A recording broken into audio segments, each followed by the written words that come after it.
घरात आली बरं एवढी अशी मावशी तुम्ही सापांच्या घरात राहायला आलात हे लक्षात घ्या, त्याच्यामुळे साप निघणारच. नमस्कार मित्रांनो, परत एकदा स्वागत आहे सर्वांचं आपल्याच यूट्यूब चॅनलमध्ये. आज आपण परत आलो इरतकर नगरमध्ये साठे सरांकडे. कालच आपण सकाळी इथे एक धामण साप पकडला आहे. त्यांनी एक छोटासा साप आडवा पोत्याखाली झाकून ठेवला आहे. आडवाच आहे.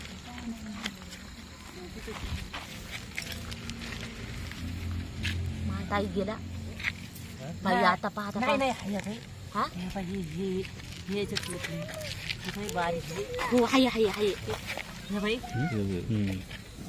पिल्लू आहे एकदम. किती हे केलं त्यानं, हात लावला तर असं उडायले लगे काढीन जरच हे केलं आहे का. पण तेच इथे पण काय सर ते मला दिसला कोणता आहे साहेब ते कोणता सर? हा हे पवळा साप. पवळा पवळा हो, स्लेंडर कोरल स्नेक. पण एवढा छोटा असल्यामुळे चावू पण शकत नाही. बघू शकता चिडल्यानंतर शेपटीकडचा भाग कसा गोल करतो आणि जो खालचा त्याचा जो ऑरेंज कलर जो आहे तो अगदी उठून दिसतो.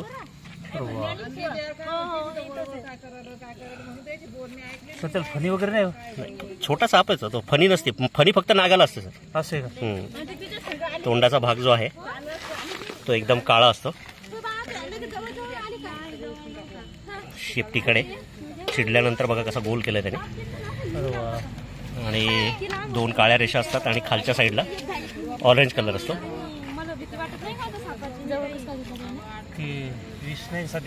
नाही नाही विष असतंच, पण चावत नाही हा साप. एवढा छोटा साप कसा चावू शकेल? त्याचे तोंडच उघडत नाही तेवढं.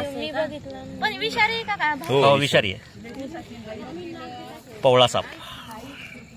एखादी बाटली नाही तर काहीतरी हे आणली नाही काय ना.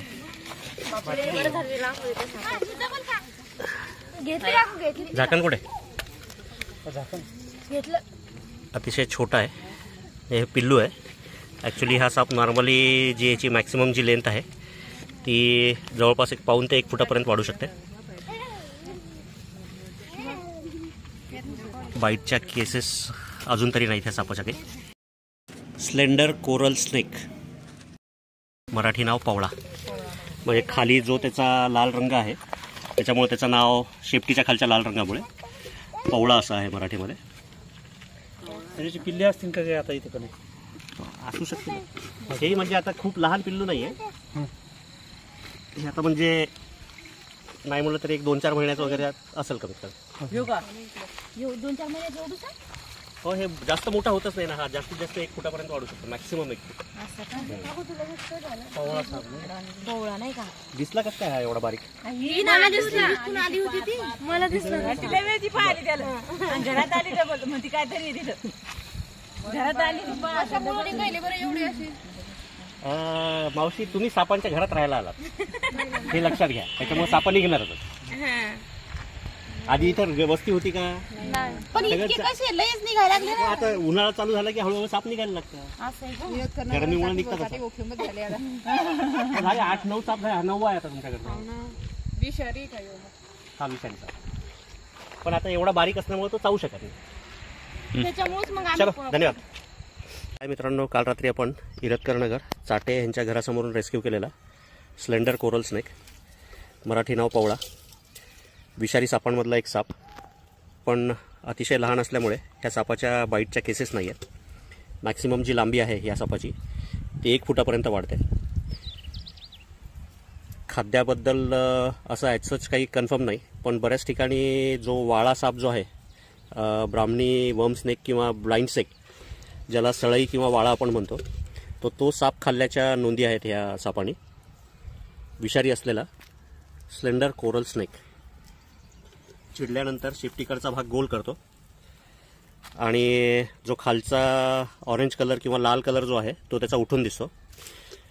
त्याच्यामुळे ह्याचं मराठीमध्ये नाव पवळा पडलेलं आहे. तोंडाचा भाग काळा असतो मानेपर्यंत आणि काही डॉट्स असतात डोक्यावर व्हाईट कलरचे. दुर्मिळ असलेला पवळा साप, स्लेंडर कोरल स्नेक. हे बघू शकता शेपटीवर कशा प्रकारच्या 2 काळ्या रेषा असतात, पण तो आता सारखा गोल करतोय त्यामुळे ते दिसत नाहीत वरच्या ज्या 2 रेषा आहेत त्या.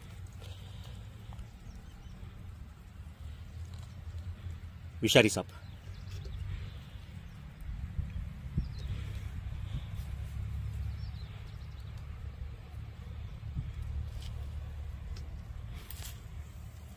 दिव्यात सोडून पालापाचोळ्यात राहणारा साप आहे किंवा दगडाच्या ज्या कपारी वगैरे ज्या असतात त्यामध्ये. अतिशय छोटा असलेला, म्हणजे भारतातील म्हणण्यापेक्षा जेवढे विषारी साप सापडतात त्यामधला सगळ्यात लहान असणारा हा विषारी साप आहे. जर व्हिडिओ आवडला, काम जर आवडत असेल तर लाईक करा, अजून सबस्क्राईब केलं नसेल तर सबस्क्राईब करा आणि कमेंट करायला विसरू नका. धन्यवाद.